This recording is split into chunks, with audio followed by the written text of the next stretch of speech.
What's going on, guys? My name is RzoRKing, and today we are back bringing you guys another amazing Team RzoR gameplay and commentary. Today we have a Black Ops 2 gameplay in the background, and it is a 105 gun streak playing some Multi Team Hardpoint on the map Express using the AN-94. And this amazing gameplay was brought to us by RzoRKing, who he doesn't play anymore, but back in the day when he did, he was a beast, and he still is a beast. So yeah, amazing pub stomper. Unfortunately, he just does not have a channel, so unfortunately there will be no link down in the description for him. But another thing about this gameplay, he was only playing with one other guy, so as much as we'd like to call it solo, it wasn't. And also the other guy who was on his team didn't play the whole entire time. They did lose the game, but RzoRKing and his teammate were both going for amazing gameplays, and they didn't really want to try the objective, so they ended up losing. But it's still a really amazing gameplay. And also we wanted to keep most of his streak in the video, but unfortunately it would be an insanely long video if we kept his entire streak in. So you guys can see the parts that we think that you guys will really enjoy. Also, you can see near the end he goes into the last hardpoint and he gets shock charged and dies, unfortunately, and then he brings up the scoreboard saying he won 105-1. So that's the only death that he got in the entire game. So unfortunately, again, we can't really call this a flawless gun streak. Alright, so today I've got a pretty interesting story for you guys.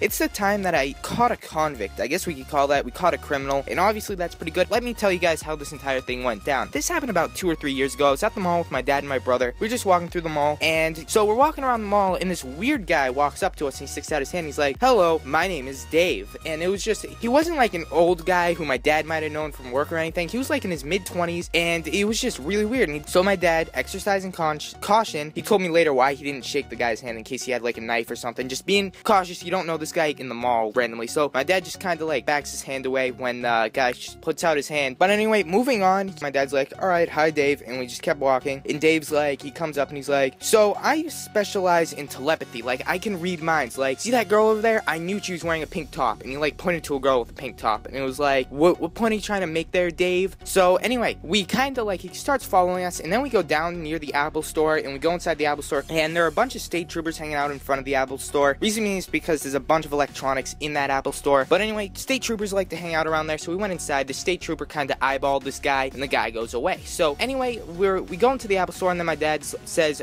"I'll be right back, I want to go talk to that policeman over there." And then my dad comes back, and I'm like, "Would you have to tell the trooper?" And he's like, "I just let him know that there's this weird guy walking around the mall, like introducing himself and like saying that he specializes in like telepathy and stuff like that. Just thought I'd give him the heads up." So anyway, we come out of the Apple store and we look over to our right, and we just hear a bunch of like whistles going off, and like a bunch of cops are surrounding this guy and like jumping on him. And so anyway, my dad's like, "Alright, let's just leave." So we left the mall having no idea what was going on. We saw Dave as we were walking out in like handcuffs on the floor with like 3 or 4 cops around him, like bagged him to the ground or something. And at first it seemed kind of weird. On that night on the local news, it said that at a Vermont mall they captured like a guy who was out on drug charges, breaking and entering, several charges like Grand Theft Auto, also charges on that, and he was wanted for a laundry list of stuff in Vermont and other states around New England. And he was finally caught at a mall after a police confronted him for like handshaking people or something, and then he tried to run away, so all the cops like flipped out and they jumped on him. So obviously that's how they were able to take him down, and he had all these warrants, so obviously that's why he ran from the cop. So yeah, that's the story how I kind of caught a guy who was had outstanding warrants, I guess, for his arrest. So anyway, guys, thank you so very much for watching. Truly do appreciate it. If you enjoyed that commentary, remember to come subscribe to me, youtube.com/FPSRKing. My link will be down in the description. Also, guys, I'm trying to hit 500 subscribers by March 1st, so if you guys could help me out with that, that would be greatly appreciated. As always, if you went over my channel and clicked that subscribe button, I'll catch you all later. See ya.